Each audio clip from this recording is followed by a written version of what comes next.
ఒకే ఒక్క ప్రశ్న అడుగుతున్నాను. గుండెల మీద చేసుకొని హానెస్ట్‌గా కామెంట్ చేయండి. ఈ కామెంట్ సెక్షన్‌ని నాగబాబు చూస్తారు నేరుగా. నాగబాబుకి ఏదైతే పదవి ఇచ్చారో ఆహ్, క్యాబినెట్ హోదాతో సమానమైనటువంటి పదవి ఏదైతే ఇచ్చారో, ఆ పదవిని గురించి ప్రజలు ఏమనుకుంటున్నారు? కుటుంబ రాజకీయాలు అర్హత ఉంది కాబట్టే ఇచ్చారు. ఈ రెండిట్లో ఏది ప్రజలు అనుకుంటున్నారో నిజాయితీగా గుండెల మీద చేసుకొని హానెస్ట్‌గా కామెంట్ చేయండి. ఎందుకంటే ఆ కామెంట్ సెక్షన్ ఆయన చదువుతారు. తన గురించి, తన పదవి కొత్తగా వచ్చిన తన పదవి గురించి ప్రజలు ఏమనుకుంటున్నారు అనేది ఆయన తెలుసుకోవాలనుకుంటున్నారు. కాబట్టి మస్ట్ అండ్ షుడ్‌గా మిస్ అవ్వకుండా ప్రతి ఒక్కళ్ళు కామెంట్ చేయండి. నాగబాబుకి ఇచ్చినటువంటి ఈ మంత్రి హోదా లాంటి ఒక క్యాబినెట్ హోదా ఉన్నటువంటి పదవి ఏదైతే ఉందో, ఆ పదవి గురించి ప్రజలు ఏమనుకుంటున్నారు? ఇది కుటుంబ రాజకీయాలు ఆయనకి అర్హత ఉంది కాబట్టే ఇచ్చారు. అసలు ఆంధ్రప్రదేశ్ రాజకీయాల్లో ఒక ఆసక్తికరమైనటువంటి పరిణామం వరుస పెట్టి జరుగుతూనే వస్తుంది. జనసేన నాయకుడు పవన్ కళ్యాణ్ బ్రదరు ఎమ్మెల్సీ అయినటువంటి నాగబాబుకి కీలకమైనటువంటి పదవినిచ్చింది ఈ ప్రభుత్వం. అటవీ పర్యావరణ శాఖ పరిధిలో ఉండేటువంటి గ్రీన్ కార్యనిర్వాహక కమిటీ చైర్మన్‌గా నాగబాబుని నియమిస్తూ ప్రభుత్వం ఉత్తర్వులు జారీ చేయడం అనేది ఒక పెద్ద డిస్కషన్‌గా మారుతుంది. అంతేకాకుండా ఈ పదవితో పాటు ఆయనకి నేరుగా క్యాబినెట్ హోదాను కూడా కల్పించడం అనేది జరిగింది. దీనివల్ల ప్రభుత్వంలో ఆయన యొక్క స్థానం మరింత బలపడింది. అలాగే అధికారికంగా కూడా ఒక ప్రత్యేక ప్రోటోకాల్ దక్కేలాగా ప్రత్యేక ఏర్పాట్లు జరిగాయి అంటున్నారు. ఈ కార్యనిర్వాహక కమిటీ అంటే గ్రీన్ కార్యనిర్వాహక కమిటీకి సంబంధించి ప్రధానంగా రాష్ట్ర వ్యాప్తంగా పచ్చదనాన్ని బాగా పెంచడం, అడవుల్ని కాపాడడం, పర్యావరణ పరిరక్షణ కోసం కొత్త ప్రయత్నాలు చేయడం, రివ్యూలు చేయడం, ఇలాంటి బాధ్యతలు ఈ కమిటీ చూసుకుంటూ ఉంటుంది. చైర్మన్గా నాగబాబు ఈ పనులన్నింటినీ దగ్గరుండి ఎప్పటికప్పుడు పర్యవేక్షించాల్సినటువంటి బాధ్యత కూడా ఆయనకుంటుంది.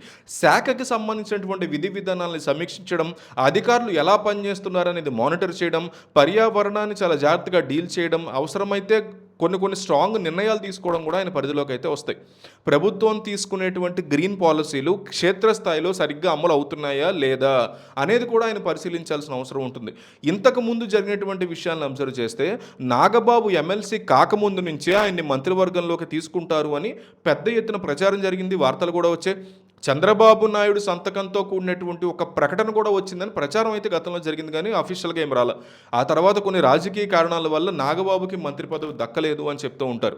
అప్పట్లో జనసేన వైపు నుంచి ఆపారా లేక కూటమి లెక్కల వల్ల కుదరలేదా అనే దాని మీద అయితే క్లారిటీ లేకపోయినా మంత్రి అయ్యేటువంటి అవకాశాన్ని మాత్రం ఆయన చేజారిపోయింది ఆయన చేతి నుంచి. మంత్రి పదవి లేకపోయినా దానికి సమానమైనటువంటి విలువ ఉండాలనే ఉద్దేశంతో ఇప్పుడు క్యాబినెట్ ర్యాంకును కూడా ఇచ్చి ఈ చైర్మన్ పదవిని కేటాయించినట్టు మనకు క్లియర్ కట్గా కనిపిస్తుంది. ఇక్కడ అసలు విశేషం ఏంటంటే తమ్ముడు పవన్ కళ్యాణ్ అటవీ పర్యావరణ శాఖకి మంత్రిగా బాధ్యతలు నిర్వహిస్తున్నటువంటి అదే శాఖలో ఇప్పుడు నాగబాబుకి అదే పరిధిలో ఉన్నటువంటి ఆ శాఖకి పరిధిలో ఉన్నటువంటి గ్రీన్ కార్యనిర్వాహక కమిటీకి పెద్దన్న నాగబాబు చైర్మన్ అవడం అనేది జరిగింది. అంటే ఒకే శాఖలో అన్నదమ్ములిద్దరూ కీలక స్థానాల్లో కూర్చుని నడిపినటువంటి పరిస్థితి కూడా వచ్చింది. తమ్ముడు మొత్తం శాఖని జాగ్రత్తగా ముందుకు తీసుకెళ్తూ ఉంటే అన్న అదే శాఖలోని ముఖ్య విభాగానికి చైర్మన్గా పర్యవేక్షణ బాధ్యతలను చూసుకుంటారనమాట.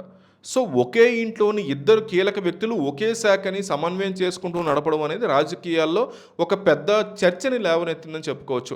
ప్రభుత్వంలో క్యాబినెట్ హోదా దక్కడం వల్ల నాగబాబుకి అధికారికంగా చాలా ప్రాధాన్యత కూడా పెరుగుతుంది. అయితే వైసీపీ ఏమంటుందంటే ఇది కుటుంబ రాజకీయాలు, మమ్మల్ని వైఎస్ రాజశేఖర రెడ్డి కొడుకుగా జగన్మోహన్ రెడ్డి సీఎం అయితే కుటుంబ రాజకీయాలు అన్నారు కదా, మీరు ఇప్పుడు అదే కుటుంబ రాజకీయాలు మీరు కూడా నడుపుతూ పవన్ కళ్యాణ్ యొక్క బ్రదర్కి ఎంత పెద్ద హోదా ఇచ్చి మళ్ళీ దానికి క్యాబినెట్ హోదా ఇస్తారా, ప్రోటోకాల్ కంపల్సరీ మంత్రులతో సమానంగా ఇస్తారా అంటూ వైసీపీ ఆయన పదవి చేపట్టిన కొన్ని గంటలకే వైసీపీ తన వాదనని వినిపిస్తూ ఒక బిగ్ షాక్ ఇచ్చింది కూటమి ప్రభుత్వానికి.